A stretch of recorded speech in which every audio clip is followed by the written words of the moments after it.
Izraeli kaplohet nga zjarret e shumta.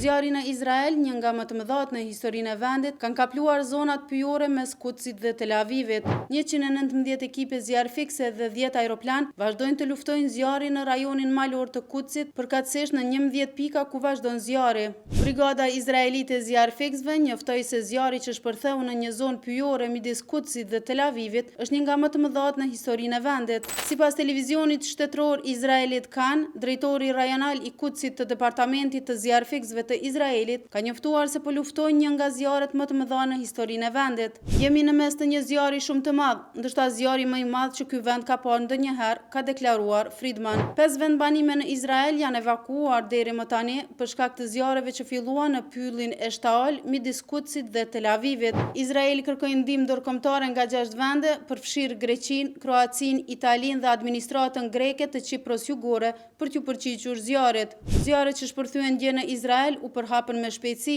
Autoritetet izraelite kanë bërë thirrje për ndihmë ndërkombëtare, pasi përpjekjet e tyre nuk patën sukses për të kontrolluar zjarret, të cilat kanë prekur një sipërfaqe prej 12.000 hektarësh.